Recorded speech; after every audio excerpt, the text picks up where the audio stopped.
Cause I don't give a fuck what you say. Yeah, I'ma do shit my way. So you can go kick rocks, I'ma stack bricks up, build what I want to make. Yo, I got a lot of shit to say, so I'ma do this every day. I'll be writing things until I'm fucking buried in my grave. 6 feet deep under, but my body won't decay. Cause my messages are timeless, so they'll put them on display. Oh yeah, I rap with a certainty, I have a sense of urgency. A message for eternity, for everyone internally. I had some people burning me, but now they fucking learn to see I ain't the one to fuck with, now they looking nervously. And I don't really care what you think of me respectfully. You can kick rocks if you think you're fucking better, see. I will outwork you, turn you to an enemy. Hurt you so bad that you're gonna need some therapy. I got the motherfucking recipe. I've been cooking up hits, I'ma leave a legacy. You'll be looking small when you're standing right next to me. I'm 5'10", bitch, but I'm 10 feet. Cause I don't give a fuck what you say. Yeah, I'ma do shit my way. And Mike, what are you doing over there? Oh, I'm going over the brackets for Tournament of Death.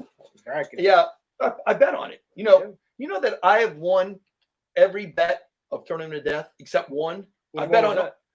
I lost. I bet on the Hellaware Assassin. You bet on the Hellaware Assassin. What was I thinking? I don't know. He guaranteed me he was going to win. I think it was fixed or predetermined. So who do you have this year? Well, it's between Joe and Schlack in the finals, and I don't know.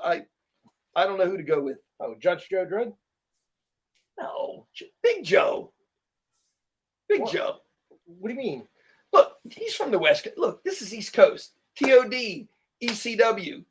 This is the East Coast. And a West Coast guy's not going to come and take that title. The CZW Tournament of Death. Yeah. The East Coast is where is the biggest place for hardcore death matches. Yeah. What? He's on. Oh, I thought we were having Big Joe. Yep. Judge Joe Dredd. He's on. You didn't hear? Yeah. Oh, I was just talking about how I think you're going to win the tournament. Yeah. You were just talking like you always just talk and talk. That's what all you marks just do is talk. But the fact of the matter is, West Coast hardcore, West Coast death match is much stronger, much better because it has Judge Joe Dredd. And I'm going to bust your bracket right now. If the last name on that bracket doesn't read Judge Joe Dredd, you might as well wipe your ass with it. Yeah. Winner. Yeah, right here. Yeah, see, I got it right here. No, he just crossed it out. Why you always get me in trouble? You told me we're going to do Big Joe. No, I said Judge Joe Dredd. You didn't say that. Big Joe Dredd, the killer of Big Joe. That's who we got. All right. Mike's very unorganized. No, I didn't say. Did I say? I thought. Who did I? No, I said Joe Dredd was going to win. Yeah. You're lucky the check cleared and I showed up for this. Oh, yeah, man. Be quiet, Mike. Be quiet. We got to call my bookie. Right. Court is in order. Judge Dredd, thank you for joining us today. Absolutely. Thank you for having me, at least half of you. Oh, I apologize. We'll see how this goes. Okay. Don't judge me, please. Just give me another chance. Put me on probation. You should call me Your Honor. Your Honor, whatever. I'm sorry. That's right. Death dealer, Judge Joe Dredd. Thank you for joining us. The question we always start off with everyone: what was your first introduction into professional wrestling? My first introduction to professional wrestling was actually AAA and CMLL. I watched Lucha Libre as a kid with my grandmother, and then from there, I followed some of the luchadors into ECW, and from ECW into really, I always say it wasn't so much ECW and the FMW, it was ECW into just everything Terry Funk, and then in FMW. So I actually didn't watch WWF, WCW before I saw any of the kind of underground stuff. The underground was mainstream to me. And then when I was exposed to WWF, I was probably getting into middle school at that point. But I always had an affinity for the product because some of the guys that were being headlined were stars from Japan, like Cactus Jack, Terry Funk. I watched a lot of King's Road, All Japan stuff because of Terry Funk. So seeing guys like Dan Severn, seeing guys like Dr. Death, Steve Williams in the product, to me, it was like, oh man, this is pretty sweet. You know, I got to see some of the more larger than life characters, your Stone Colds, Jerichos. all those kind of things. That was my first introduction, was Lucha Libre into extreme wrestling. So who was your favorite AAA guy growing up? For me, I've always actually had an affinity for Blue Demon Jr. or just the Blue Demon. He was in the movies. He was like, he was fighting Godzilla. Like he was like, there was like, to me, it was different because I never watched wrestling and consumed it like it at first, like it was a sport. It was like no different than the Avengers, because I'd see Blue Demon wrestle, but then I'd also see him fight Mothra and defeat vampires in a movie that I'd watch with my grandma. So I always saw it as that. And then when I'd seen guys like Psychosis and Rey Mysterio Jr. and Eddie Guerrero over in ECW, that's when I was like, whoa, this is like underground fighting, Sandman, Sabu, and all those. So also, I was a huge fan, and it carried over. I think that there's always been that in my mind. Like I'd love to always go toe-to-toe with him, because I think he's one of the just toughest SOBs. I was a huge fan of Vampiro Canadicia, or just Vampiro. Just had a sick work ethic, and just had one of his figures, like the old school AAA figures. Oh yeah. So yeah, that was always one of my favorites. Oh yeah. I was going to tell you, I don't know, you don't know me very well, but I mean, I grew up. I was at all the ECW shows from like '96 till the end. The Terry Funk Born to Be Wired, the pay-per-view, Terry Funk dinner. So I was there at ECW Arena, and as special as it was for you watching it on video, my first time, it was sold just like you. I was like, whoa, this is different. Yeah. And now, see, I knew about WWF, and I was sold on the first match. I'm like, I like this. I liked it. It was kind of like when I first went to CZW. Different. And yeah, it's hard to, I feel bad for people that never been there, especially arena in the main days, because they'll never be able to reproduce that feeling of a fan. Oh yeah. There's nothing like it. And for the people I've met that have gone there, like when I was in Philly last time, when I was there for the Junkyard, I wasn't able to go see the arena, but we made sure to make a trip early, me and my manager, for this weekend, so that we can go and step by there just to encompass, like, man, this is where it all, like, history was made, like guys like that. And everyone I talked to that's been to the OG ECWs, they're like, it's just, there's never been anything like, it was like WrestleMania every week in a 400, square foot, little theater, whatever it is. Oh yeah. I mean, yeah, all those great matches. Yeah, and that was close. You were pretty close because you went to the SVX store, the Suplex store. That was like 10 minutes away from the arena. Those are my boys. That was probably one of the best parts of the down situation of the Junkyard event. Was hanging out there, meeting some fans. That was my first time ever doing a meet and greet and autograph signing. I didn't think I'd meet anyone who would want to meet old Joe Dredd. Most of the time, I think the fans hate me, but there were some people who were willing to weather the storm and sign some autographs and some cards. And there was a lot, as a collector of like old vintage memorabilia, old tape trader. That was such an awesome store to be at. I walked away with a lot more things in my carry-on than I anticipated. Oh, that's great. I got to tell you a story. Do you know how I used to watch ECW in the mid 90s? How's that? I would go to a Walmart at 12 o'clock at night. I'd bring a VCR tape, put it into their thing where they had satellite dish, right? Change the channel and put the New York, whatever channel they had, and tape it. And then walk out with it and watch it over and over and then give it to my friends. And I was the only one, because this is before major cable and all that stuff. Yeah. And I would go there and at 12 o'clock at night.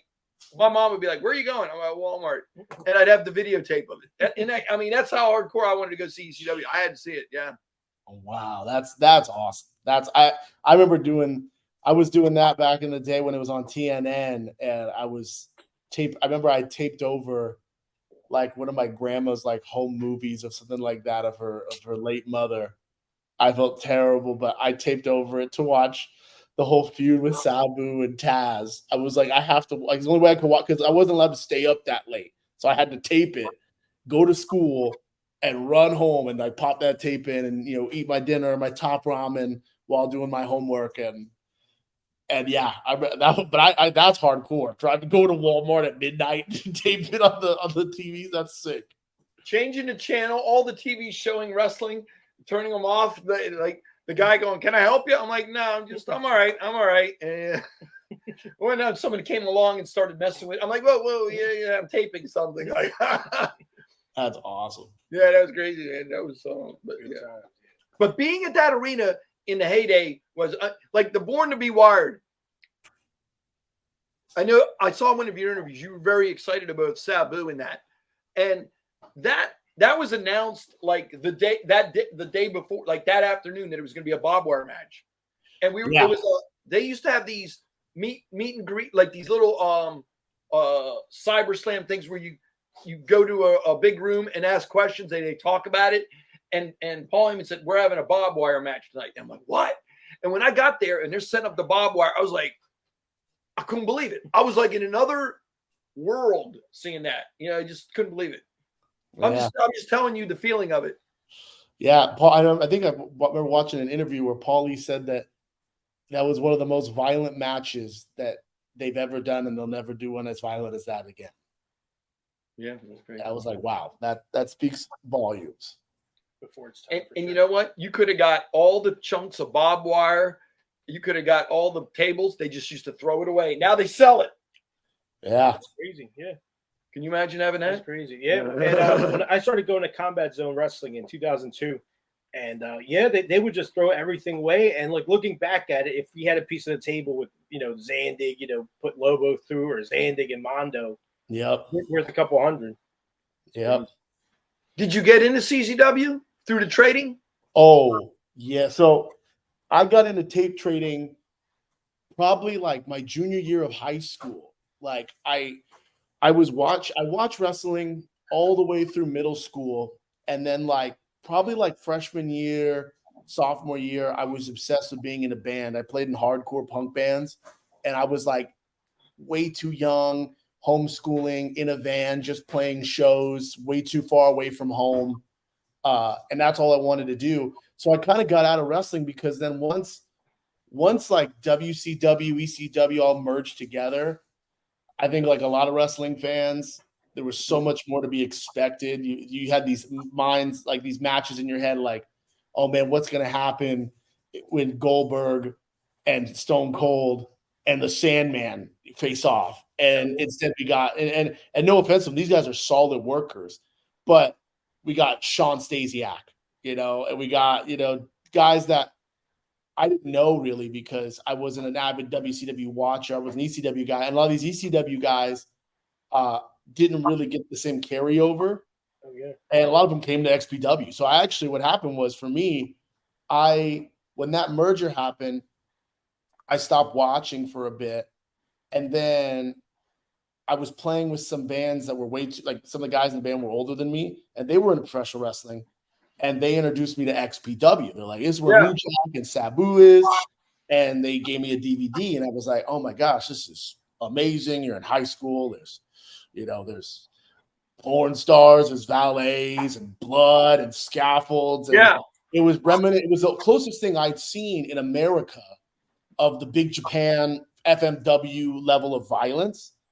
And then there were familiar faces, and then I remember like getting into it and then seeing people online. I started getting the internet, started becoming a big thing. I'm 32, and I remember like going on, online trading rooms, and people can trade tapes. They ship it here, this PO box, blah blah blah.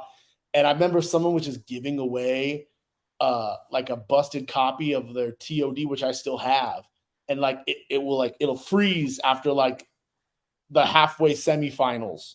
And I was like, I'll just take it. I was a broke kid, like whatever. Yeah. And that was my first introduction to CZW, was the TOD. And where I lived, there was like a local mom and pop Hispanic like video store. Yeah.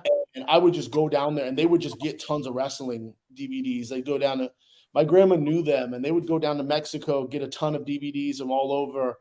And because we were repeat customers, they'd always have new wrestling.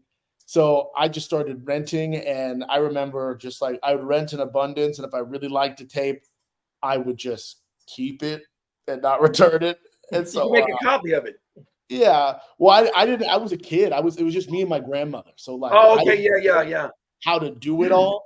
So, but my only introduction to CZW was TOD. Like I thought that CZW was just like I'm a high schooler, going into my junior year. I thought it was just the tournament. Like it was like Mortal Kombat. Like, XPW Okay, is you a know, weekly yeah. show, and then randomly from all around the world, you're gonna get like a Liu Kane and Raiden and Necro Butcher, and I'm like, oh, okay, like that's what it is. But Well, what was the first TOD you saw? first TOD, let me tell you right now. I'll go get the DVD. 1 second. Oh, yeah. Are we doing? Are you? Yeah. He likes history. Yeah, oh yeah. I'd like to show him. Wait till we tell him where. Yeah, maybe we can get him here. Would you? Yeah.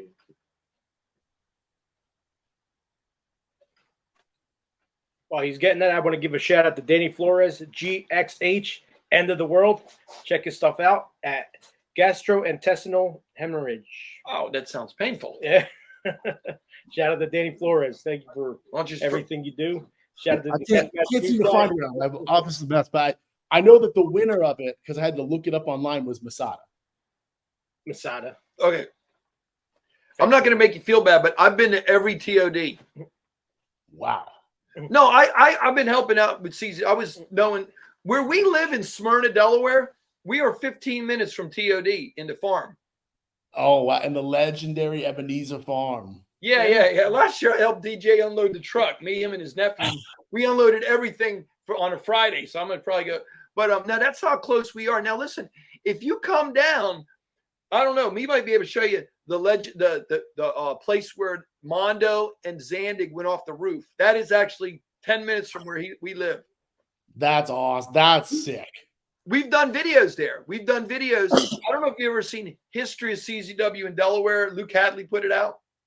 I've not seen that yet. Well, we go and we look at the building. We go to Breakaway Tavern, where Sexy Eddie was bleeding. All these are in the same area. That's crazy. Yeah. I've never been to Delaware, so I mean, it's rich with CZW history. I'm sure that land's just like covered in blood. See, he appreciates the history. See, I saw your other interview, and he is a student of the sport, and he likes history. So if he was right where Zandig and Mondo went off the roof, he would get a feeling. We took Mickey there. We took Drake there. All those guys. So it's a lot of history in this area. I discovered it in 1999 when ECW was going downhill. A guy turned me onto it, and I was at the first Cage of Death.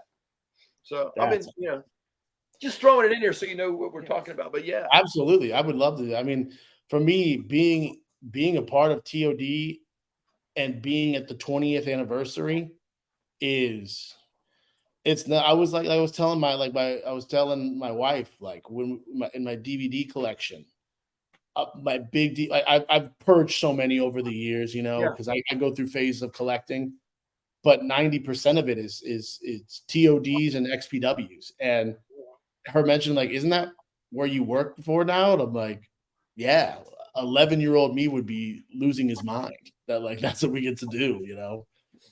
How did you find about the junkyard being canceled? We found out about it.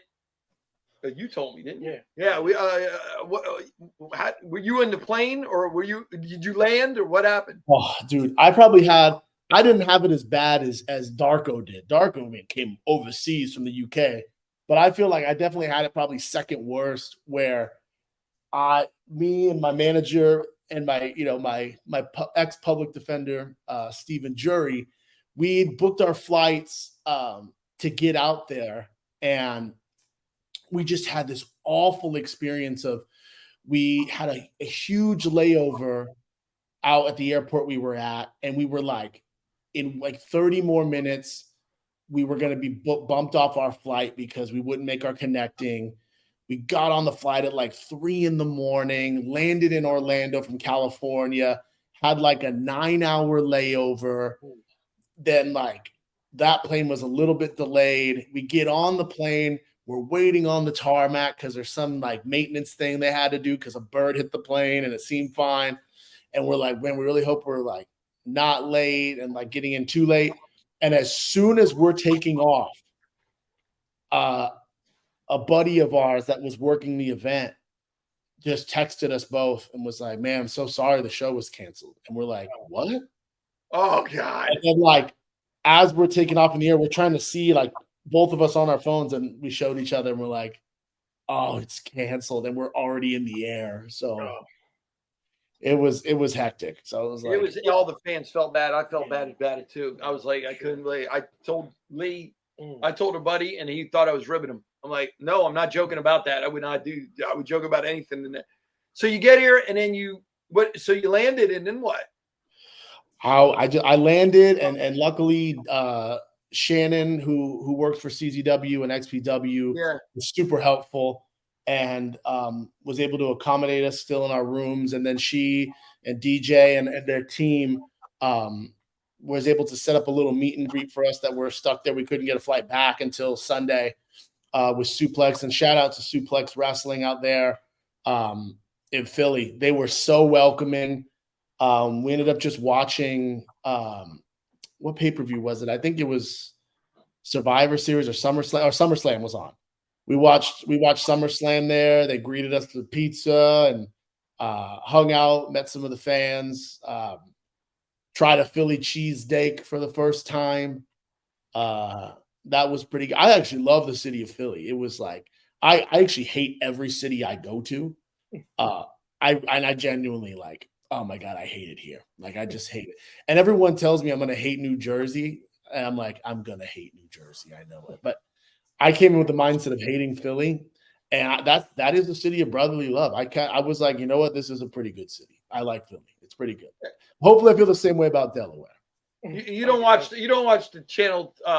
You don't watch the 10 o'clock news every night. 9 people shot last weekend. But yeah, I know it. Streets of Kensington. You ever seen any of those videos? Nah, I ain't seen those. And then again, though, like my family's from a pretty rough areas in like LA, and I'm like, anything that's not like my mom. Like I remember my mother bragged. She used to like brag, like as if they won a Nobel Prize, like that her high school was voted the most dangerous city in America like 3 years in a row. And I was like, don't we go there for like Thanksgiving every year? I'm 9. Like, this is not safe. Like, what part was that? Where? In Wilmington, California. Like, it's like the South Bay area, Banning High School. It was pretty in the early, like late 80s, early 90s. Oh, okay.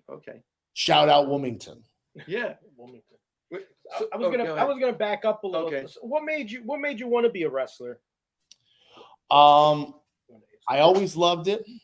I've always been a creative kind of artistic person. I played in a band.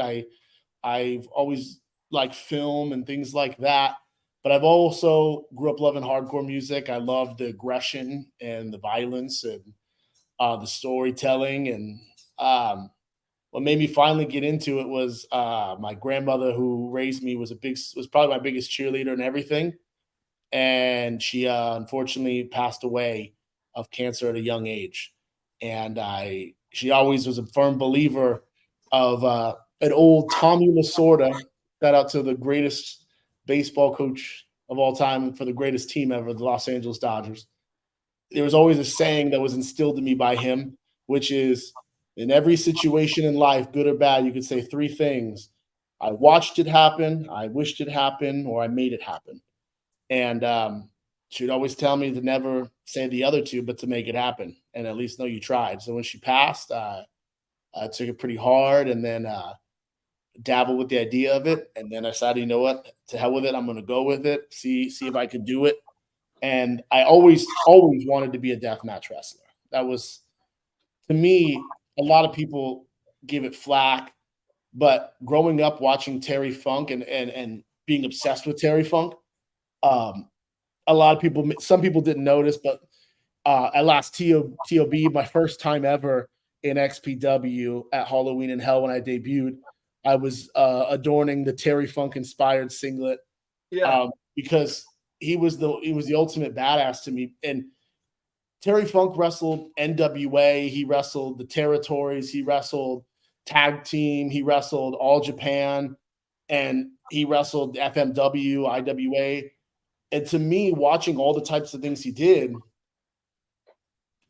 his deathmatch work, to me, I always saw it as that's the highest level of competition, because there is no regulations and rules and outs. I can't grab a rope. You grab a rope in a deathmatch, it means nothing. You get Right. hit with a chair in a normal in an NWA match, it's a disqualification. You get hit with a chair in a Texas death match or over an FMW, you got to walk it off. You just got to deal with it. And so it was really the toughest version of Terry Funk to me was always that version. And I said, well, if I'm going to do this, I'm going to see how tough I am and see how built different I was. Those pioneers of Abdullah the Butcher, Bruiser Brody, Onita, Terry Funk, even like Terry Gordy and Cactus Jack.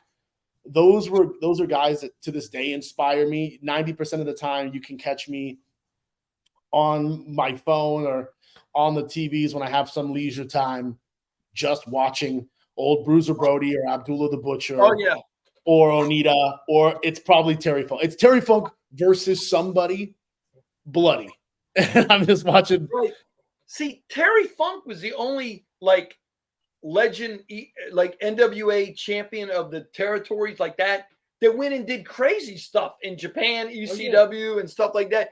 He wrestled it together. Have you ever met Terry Funk? No. In fact, one of the biggest regrets of my life, I toured in a band right before I decided to become a wrestler. And I was actually weighing, like, should I do this wrestling thing or continue? Because I was doing music, kind of making some money, kind of not. And we actually had a tour, and we had an off day in Amarillo. And I was like, I got to go by the Funk U. I got to see, Double Cross Ranch. And nobody in the band wanted to go. And I could have Ubered there because they had it was like, yeah, I know. Yeah. So I was like, all right. And I thought about it, and I was like, you know what? I'll save my money and I'll come back one day. And I never went back. It's one of the biggest regrets, but also just, I hope so wherever he is, he knows that he's inspired one person, to do a lot. I was pretty devastated between him and Danny Havoc. Those were the guys that really inspired me, because I'd never seen a new school deathmatch wrestler that really captivated me like Danny Havoc. And literally right when I got done training, I was like, that's who I want to wrestle. And then he had passed away, and I was like, it's devastating. Well, I'll tell you, since you appreciate it, I met Terry Funk a few times, had interactions. Like when he had the Terry Funk dinner before the ECW pay-per-view, I went there. In fact, with my dad, and they gave him a trophy. Everyone did speech. It's on video, I think. Have you ever seen that? At a Terry Funk dinner? It's called the Terry Funk dinner, and it was ECW. They put it out as a video too. And he'd walk. Anyway, people did speeches. He had a suit on. His wife, family were there. It was before the first ECW pay-per-view, and he walked to all the tables. I was with my dad. He's like, "That's Terry Funk." He came up to the table. Thanks for coming. Thanks for coming. Oh, yeah. And I think I got a picture with him with the trophy. Maybe I'll dig it up. And my dad was like, "That's Terry Funk. We watched him on TV. What's he doing?" Yeah, he couldn't believe that he was like that, because my dad didn't know much about wrestling. But I would seek out stuff. And then another story, I was at the Gathering of the Juggalos. He wrestled like Pondo for the title. Yeah. Okay, I have that on DVD. Okay, I was at that match. And yep. And Scott Hall was there for some reason too. Yeah, he was there. They would bring in all those guys. But Terry Funk, it's a weird scene. The fans really didn't know much about him. And he changed. And the wrestling thing was way off to in the woods type. Well, everyone left. He's walking along. I'm with my buddy Luke Hadley. He does a lot of video stuff. And he's like, look, there's Terry Funk. He's got his gear, no shirt on, carrying, walking bow-legged. And I'm like, Terry, let's go up to him. And he's like, hey, where do I get paid? How do I get paid? Where am I? No one. They left me. I'm like, here, we'll bring you. I think you got to go to the like there's a tent with all the people that kind of are the higher ups there. I said, we'll take you to the tent. I think that's where you go.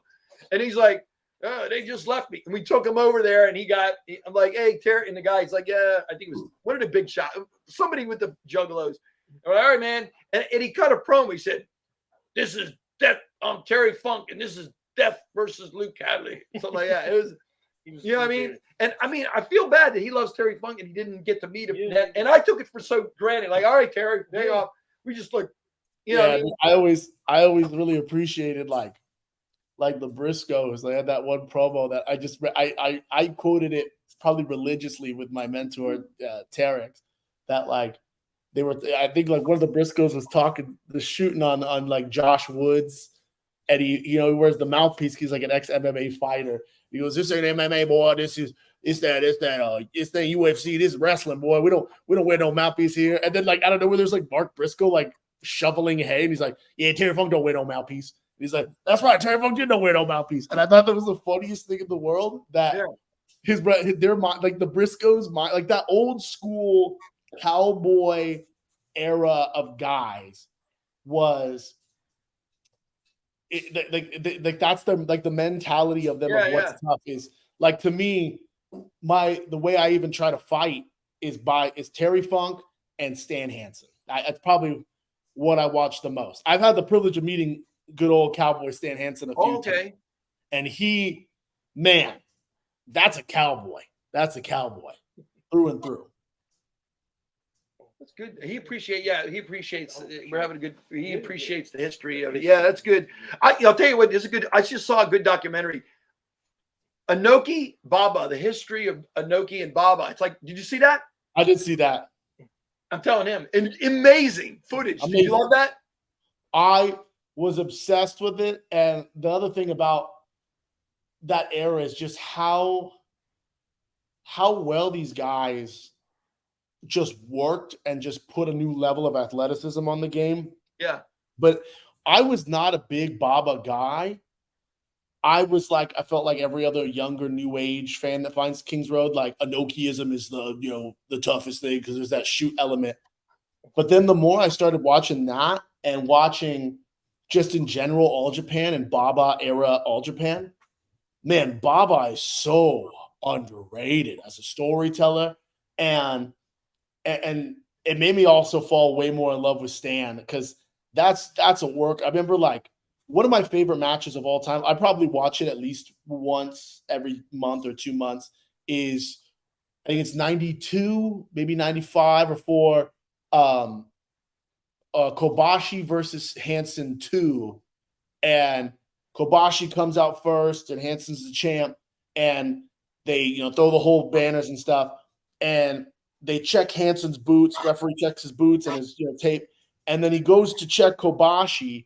And when he checks him and he goes for the boots, Hansen comes up and lariats the ever-living pissed out of Kobashi, like just all neck, and he just goes out, tries to pin him, tells the ref to count. Ref's like, I didn't ring the bell. No. And the whole match is this beautiful, like, hope cut down, and you just can't. Even though I love Stan Hansen, you can't help but root for Kobashi. Like, he needs to come back. And I met Stan Hansen.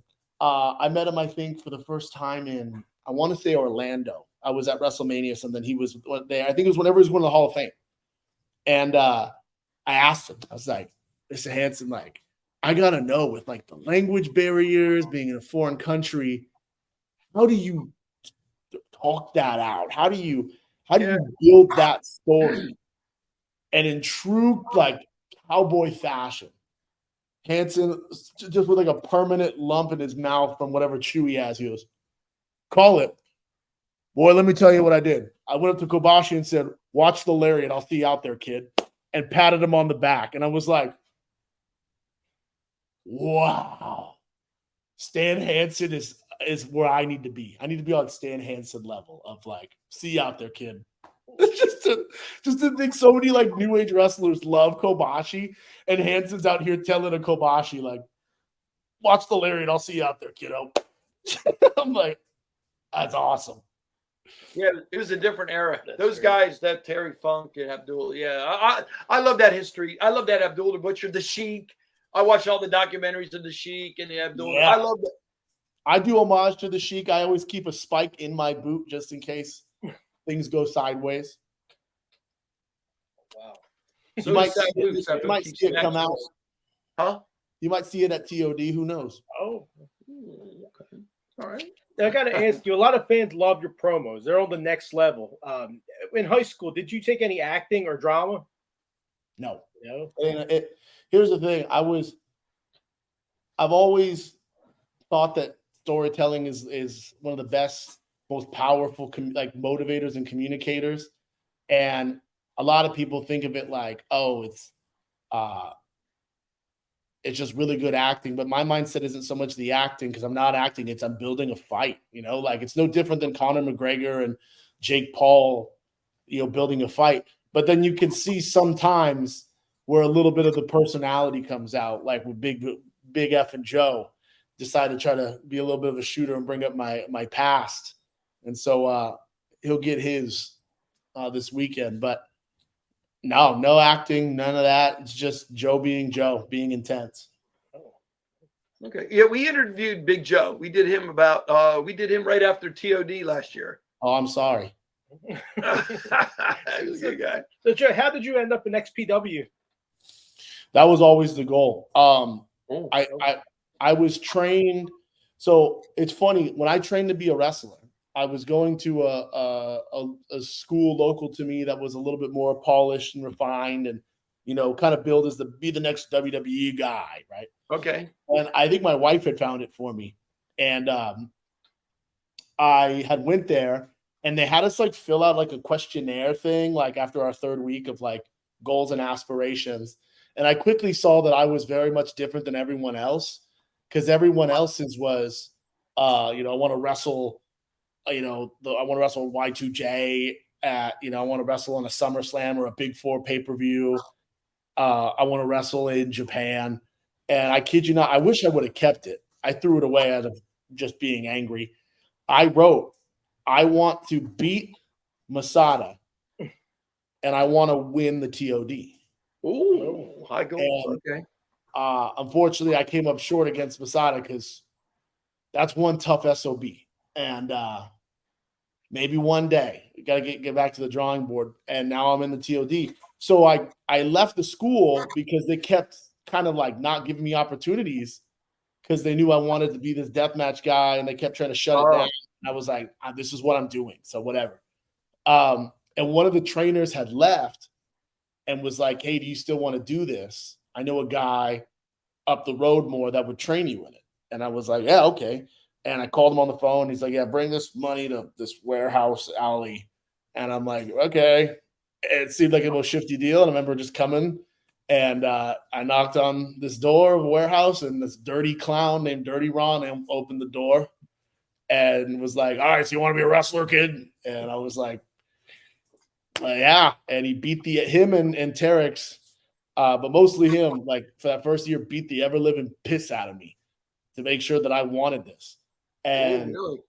just broke my I being able to take so much and trying to make me quit. And it's very old. That's why my mind and heart goes out to the guys of XPW, the Necros, Masadas, the Schlacks, is this mentality of you got to earn your place, give respect to the people that came before you, and be willing to just take it all for this. And I did that.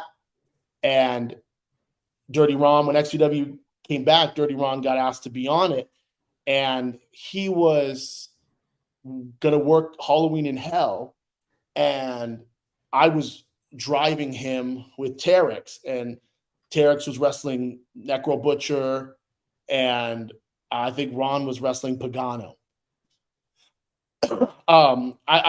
Maybe it was a different time then, but either way, he gets a call before we're leaving, and it was Rob Black saying, hey, one of our guys can't make this gauntlet. Do you got a guy? I need a solid guy. Oh, that's right. And Dirty Ron looked at me, and I was like, because that's the thing about Ron. although he's a character and in the most loving way, the most carny person that I know, and I love him for it, he won't stick his neck out for anybody he doesn't think's ready. And so I wasn't, even though I was a student of his, I didn't know if he thought I was ready. I knew I was ready. And he looked at me and took a second look for a second and went, yeah, I got a guy, Judge Joe. And I was like, let's go. And then I show up. Rob Black says, do you got what it takes? I got in the gauntlet. He asked me to come back. And then every time he just kept asking me to come back. Yeah. And then that's where I am today. Was just once I got in there, I was like, this is it. And I remember pulling him aside and telling him, this is where I want to be. I have no aspiration to go to the WWE or AEW. If anything, I'm a student of the game and I love legacy. If there's any company that's a non-deathmatch company that I'd love to work for, it's the NWA, just because of the history and legacy there. But for me, it's XPW. That was West Coast deathmatch wrestling. That's everything I encompass and embody. And I remember bootlegging T-shirts and like making my own and I was all about it. So I told Rob, I'll do whatever it takes. I'll get my ass beat. I want to hang with the best. This is where the best are. And so, that's where I am today. I'm happy to be there. I think some of my hard work is starting to pay off a little bit, but I got a long way to go. I'm going to keep staying humble, but still barking till I get to the top. Yeah, your match at Problematic was good, and then the California 2. Was that the one you were handcuffed? California 2, I wrestled Masada. Who handcuffed you? Big Joe. Big Joe got me by the throat at Problematic. He put me zip tied me by the throat. That's what it was. Dude, I was actually feeling bad for you during that match. I'm like, I feel bad for this guy. I usually feel bad for Big fucking Joe because the fact that he had to zip tie me and give me everything he had, and when he thought he gave me his best shot, he just got a middle finger and fuck you, motherfucker. Right. And the referee had to stop it. That means he couldn't put my shoulders to him out or make me tap, even on his best day. That's why when I'm done with the interview, I'm calling my bookie and I'm putting all my money on you. Like Smart man. So you have a big match for XPW coming up. Oh yeah. XPW South of Heaven here in your East Coast XPW debut against Eric Dillinger. What's going through your mind with him for this match? Well, for some of you that don't know, I have very big aspirations and plans going into this new year in the fall and winter.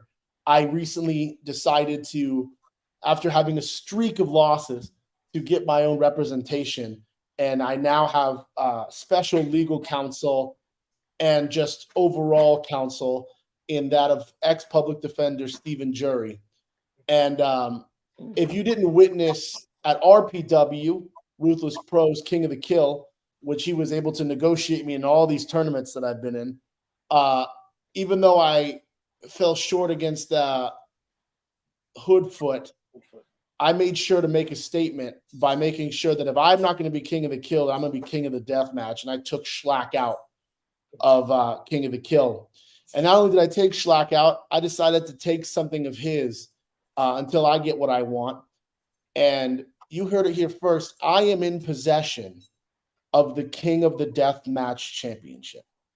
It is not around the waist of the current champion. It's under mine. And after hours and hours of paperwork and loopholes, my attorney has informed me that in this country, possession is 9/10 of the law. And since I am in possession of that championship, I can legally say that I am the king of the death match. And so I will make that formal proclamation and all the motions at South of Heaven. My mindset is now more dangerous for Mr. Dillinger because it's not a one-on-one exhibition. essentially this is my first showcase, hell, I guess you can call it title defense as the legal XPW King of the Death Match. And I have to show out why I deserve to be that champion. And the only way that Schlack's going to get that other 1/10 away from me is until he actually gives me a match to prove that I am that champion and go from being legal to official King of the Death Match. So it's a big event. I'm not overlooking TOD. It's one step at a time. That's why having counsel has been so helpful. Just scheduling, calendaring, training. I get to just show up and be Big Joe Dredd, that big, bad, evil man that everyone knows and loves. Oh, well, I'm excited. Yeah, I'm excited. We have the XPW King of the Death Match. He wants to be in it. Yep. He wants to be in it. You know, last year, Cash and Insane Lane came to Tournament of Death, and they were really excited to be here. I mean, they wanted to be in it. And we talked to these guys, and you guys, they would rather win a tournament than a title of an organization. Is that true for a deathmatch, guys? You'd rather win a tournament? That's hard for me to say because, like, for me, everything comes down to legacy in this great sport. There's a reason why so many people, including myself, wept and mourned and spoke kindly of the late, great Terry Funk. And it's not just one title he won. It's not one tournament he won. It's that legacy that they leave. And these tournaments like TOD, 20 years of deathmatch tournaments and XPW championships, that CZW championships, Big Japan, Freedoms championships. There's legacy behind those. The 10 pounds of gold. Like, that's one of the things when you look at, someone like EC3, who's the world's champion, his name is etched alongside names like Harley Race and Dusty Rhodes, and no one can take that away from him. And things like Schlack, formerly the XPW King of the Deathmatch champion, as I am the legal King of the Deathmatch champion. Names like Supreme, that held that, and such a legend in the West Coast, in the deathmatch industry. Like people who held the XPW World Heavyweight Championship, people who held the XPW Television Championships. There's people that came before that accomplished these things, and from that springboarded their careers to be almost immortal. So for me, it's both. Some people say I'd rather. I want it all. I want to be undeniable. When I came into this business, everyone still to this day kind of loves to hate Joe Dredd. And that's fine. I can give a shit. But what I care about is when you talk about deathmatch wrestling, when you talk about XPW, when you talk about CZW, you talk about TOD, you talk about the true roots and history of deathmatch wrestling, I will not rest and I will not sleep until you have to, despite the sour taste in your mouth it takes, you have to say the name Judge Joe Dredd. Excited, yeah. We're gonna get a lot of new fans here in this area, East Coast. Yeah, can't wait. Well, love me or hate me, you're gonna have to talk about me either way. Now, are you staying? Now the show is on Saturday? Are you going to go back to California and come back for the XPW show? Or are you going to stay out here?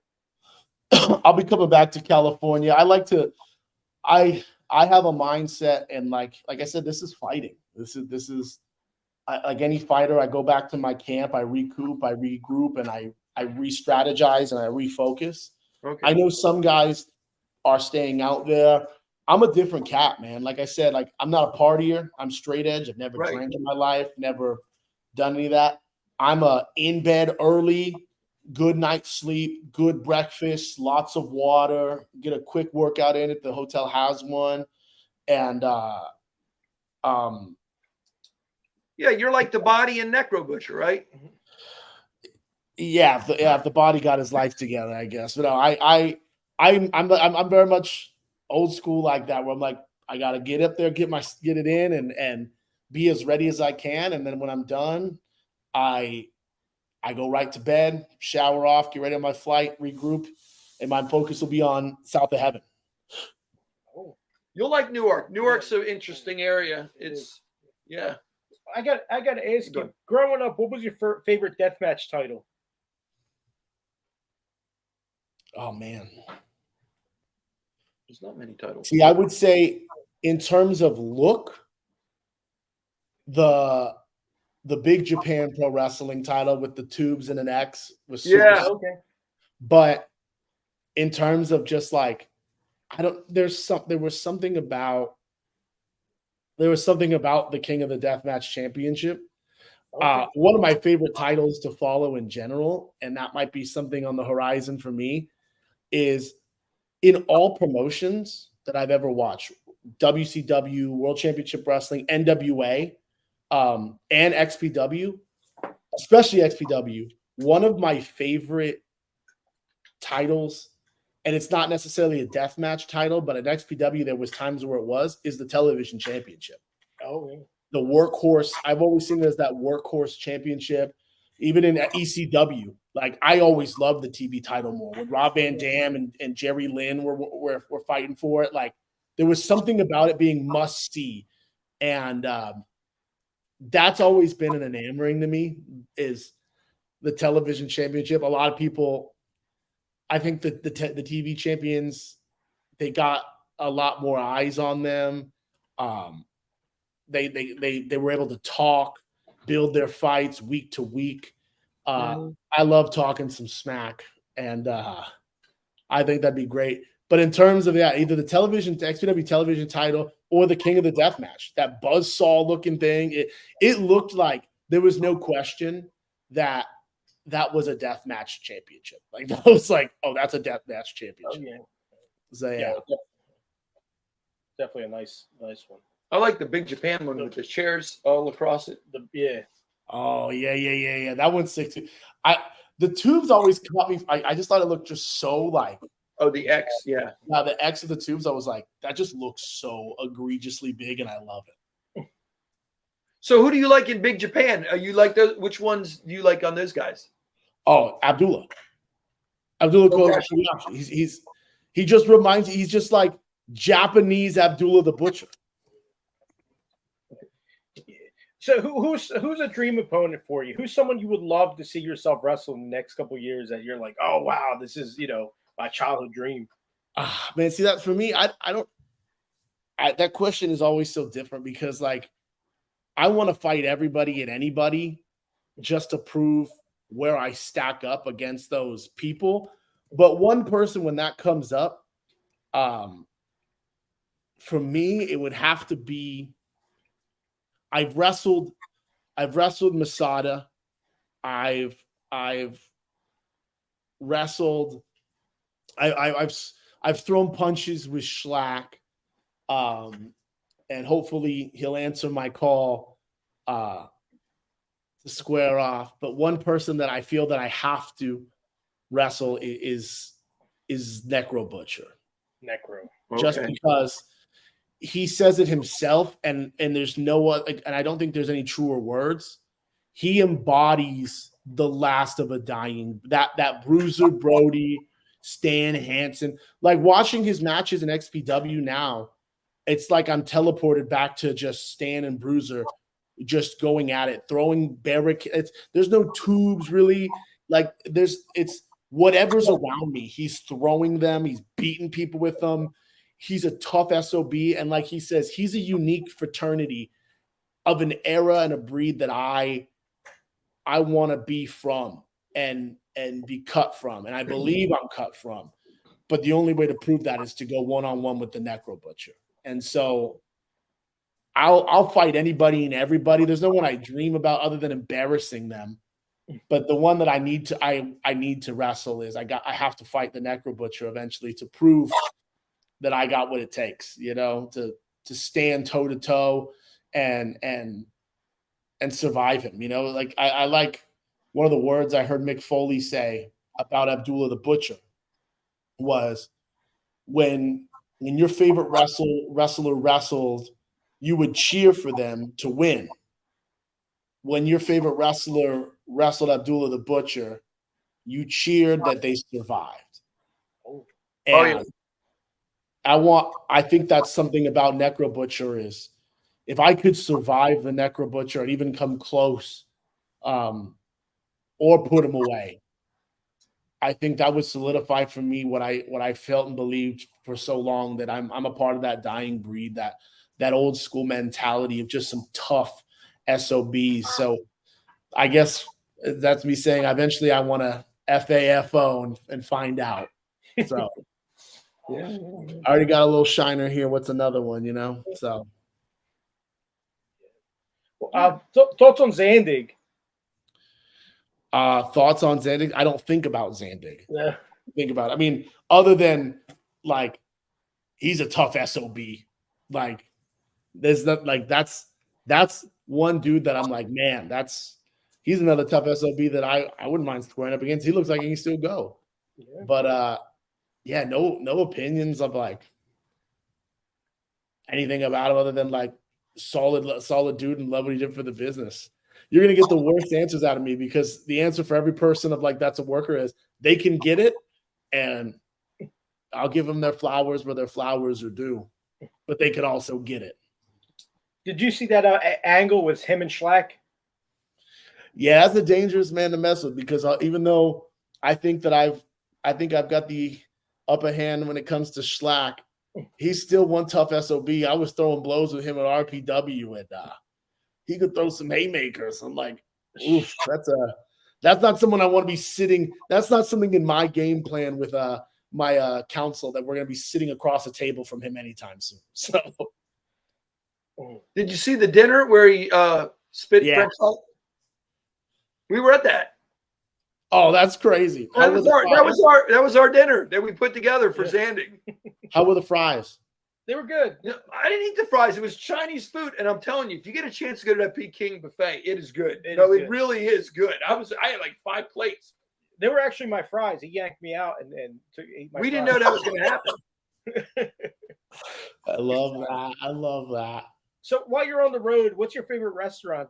Oh yeah, Rallies. I think. No, he said something about Checkers. I fucking love Rallies. I love Rallies, but I'm actually a big sandwich connoisseur. So when I used to tour in a band, I toured all over the country. I have like a list on my phone that I've saved for, almost 10 years, actually 8-10 years of every state's sandwich. Like I'm very excited to go to Delaware to try like the Thanksgiving sandwich. Oh, the Capriotti's? I don't know what the sandwich is called. Oh, it's got like turkey, cranberry sauce, and stuff. Yes. Oh, dude, there's a Capriotti's like I go to right down the street on in Smyrna. Yeah, that's what I want. Like that's like the state sandwich of Delaware. I've tried a Philly cheese steak. I was taught it was not a cheese steak; it's a cheese steak. How did you know about that? How did you know about that sandwich? Like I said, I've had a list for like 10 years that I compiled from touring the country. I love sandwiches. I'm a pretty big homebody, so like.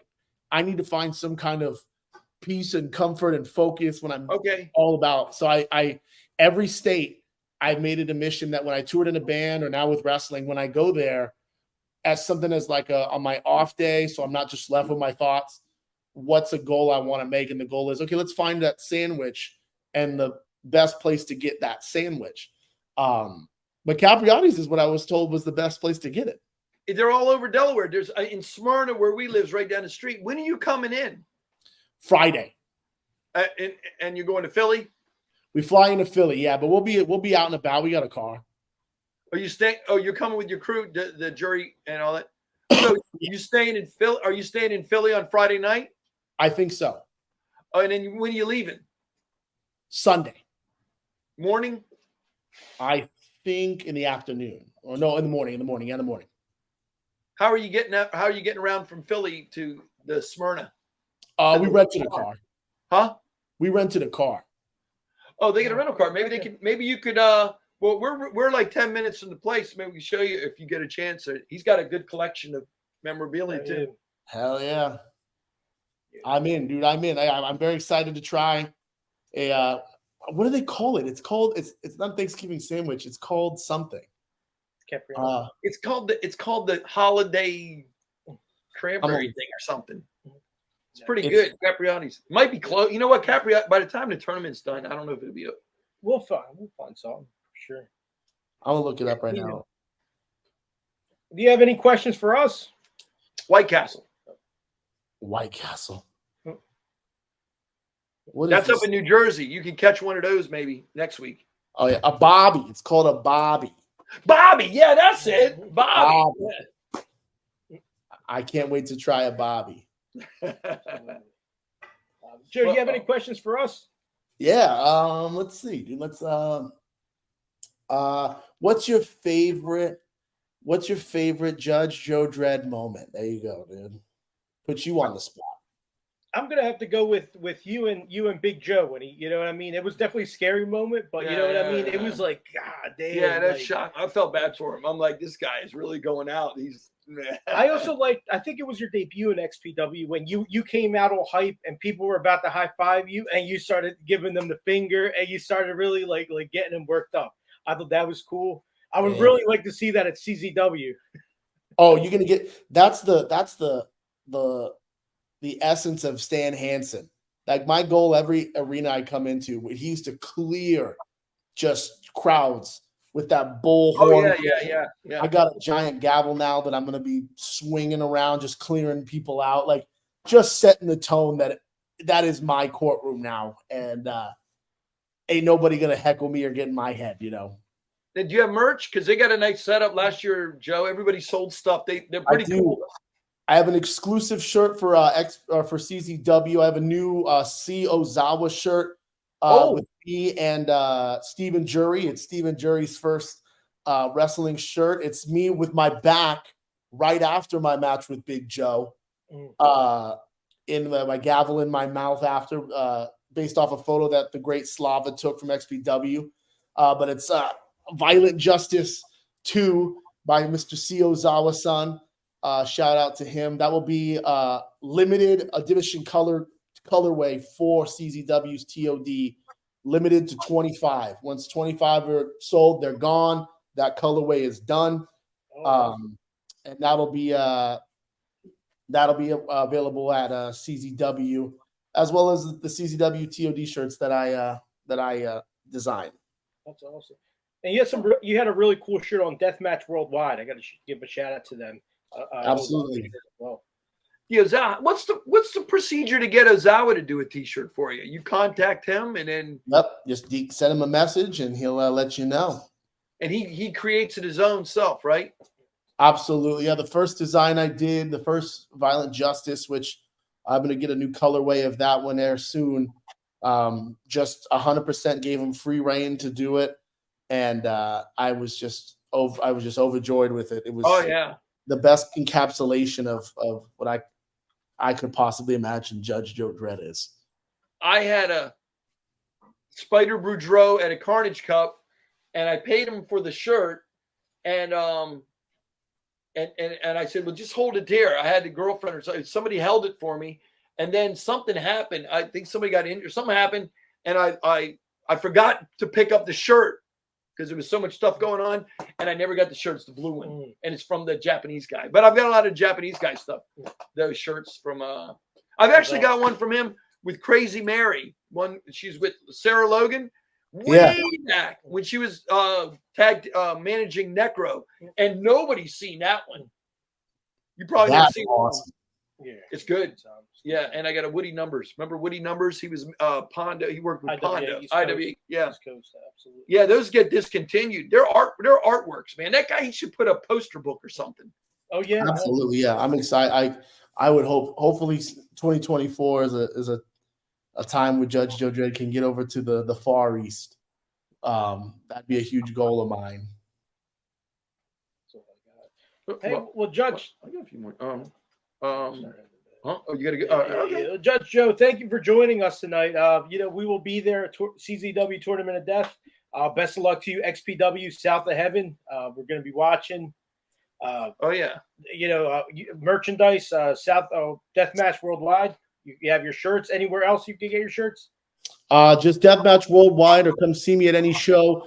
You can also DM me for exclusive merchandise that I have left over from shows, as well as any memorabilia of mine. I sell robes and gavels that I use from shows. In fact, I actually have I was clearing out some of my bags of stuff. I actually have the skewers that Masada put into my head at California too. And you can still see chunks of my head in them. It's pretty disgusting. Wow. But DM me for any of those kind of like Joe Dredd memorabilia things, as well as coming up soon. You could DM me to pre-order in the next month or so. I have exclusive figures that are coming out. Oh, okay. So that's gonna be pretty cool. So DM me if you have any questions about it, trading cards, but everything else in terms of t-shirts will be on Deathmatch Worldwide under Joe Dredd. Bring merch for the TOD because people buy. Okay. Hey man, when you get hit by those skewers, what do you feel like? Where does it go through your spine? Does it shock you? Does it numb you? What does it feel like?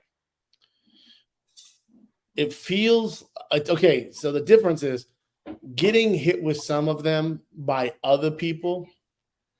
It just feels like a dull stabbing.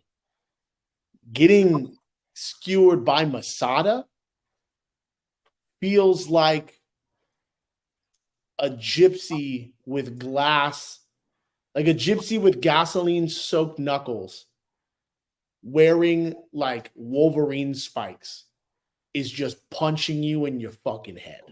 Because he goes like that. He's got a technique different from other people. Like it's so much force that it's not just the pain of them going into your skull. It's like knocking your head back with how much force goes in. That I think after that happened, I didn't even notice my head obviously was hurting and swollen, but my neck from the whiplash of just getting it knocked into my head and my sides of my head and my arm, like to this day, you can even see a little bit here, just like this indentation. I can't really see what's that from where they were. It's a battle scar that I'm very proud of, just being able to stay in the ring with, a true student of the game. The only person ever, you like your history, only person ever to win the TOD 2 years in a row, Masada. That's right. Yeah. Funny thing, Masada one time was cut on at a TOD on the farm, and he got cut on his neck. Right, it was outside the ring, and I'm not putting myself over, but I'm just saying he was like he knew he was cut, and it was in his neck, so he was worried, and he kept going like, and I'm like, Masada, it's okay, it's not deep, it's really not bad, it's not a vein. He goes, thanks. And he continued the match because he couldn't see it, dude. But he thought a vein was cut, so he's really worried. And I was the only one with the good sense, like, Masada, it's not bad. It's not bad. He said, okay. Dude, Masada is the toughest person. Like, people can talk all the shit they want, but there is no person that is tougher, badder, and I feel bad for whoever wins at South of Heaven between Cologne and the Body. Because that man's on a warpath. Like I got a champion Masada who was forced in a bad situation to defend, like his honor in the California 2 tournament. But this is a man who's looking for something that was taken from him. And when he was, I took him to the hospital after he was burnt, and he didn't even want to go. He's like, I'm fine. And I'm like, you're fine. Like, and he was just ready to rock. And like, no one, and people don't realize too, like, it's not even just the violence that he can bring. He's one of the most amazing technical wrestlers. Yeah. Like, I made it a statement to like lock up with him when we wrestled. Cause I thought, I've been trained to wrestle. I could wrestle there. And we went around, and he had an answer for everything. He's so damn good. Like, I don't think people realize, because you get the mainstream, buzz of television wrestling. You get Danielson, and like, I firmly stand by that. Like, I'm not just a tribalist. You get a Danielson, you get a Jonathan Grisham, and you put him in the ring with Masada. I don't know if they can swim. Like, I don't know if they can hang with someone as tough as him. He could chain wrestle with the best of them, and no one hits as hard as he does. Okay. You got to watch. Colt Cabana just released an hour documentary about him and Bryan Danielson on the road before he went to WWE. It's a great documentary about them being on the road. Check that out. I know you like that kind of stuff. It'll be good. It was just released. He just put it up. Yeah. All right. Well, that's good. Yeah. Well, welcome to the East Coast, and we'll be coming up to you Saturday. We'll be there Saturday. Saturday, see you guys there. You'll see me. I'll be the one in the center of the ring holding the giant trophy. Yeah, that's a spoiler alert right there. Oh, yeah. The Tournament of Death 20 champion right Don't here. let it get broke, because they keep breaking these damn titles at these shows, these championship. Drake's got destroyed. And, yeah, He collects this kind of stuff, and Yeah. we're like, no, don't destroy it, put it together. And then for your XPW debut, XPW South of Heaven, we'll be there. Shout out to Danny Flores. Check out his band, GXH, Gastrointestinal Hemorrhage, End of the World. Judge Joe Dredd, thank you for joining us tonight. Thank you for having me. You guys eat shit and die slow. Absolutely. Oh, we will see you there next Saturday. See you then. All right, buddy. Thanks. Thank you. Cause I don't give a fuck what you say. Yeah, I'ma do shit my way. So you can go kick rocks, I'ma stack bricks up, build what I want to make. Yo, I got a lot of shit to say, so I'ma do this every day. I'll be writing things until I'm fucking buried in my grave. 6 feet deep under, but my body won't decay. Cause my messages are timeless, so they'll put them on display. Oh yeah, I rap with a certainty, I have a sense of urgency. A message for eternity, for everyone internally. I had some people burning me, but now they fucking learn to see I ain't the one to fuck with. Now they looking nervously, and I don't really care what you think of me respectfully. You can kick rocks if you think you're fucking better, see. I will outwork you, turn you to an enemy. Hurt you so bad that you're gonna need some therapy. I got the motherfucking recipe. I've been cooking up hits, I'ma leave a legacy. You'll be looking small when you're standing right next to me. I'm 5'10", bitch, but I'm 10 feet. Cause I don't give a fuck what you say. Yeah, I'ma do shit my way.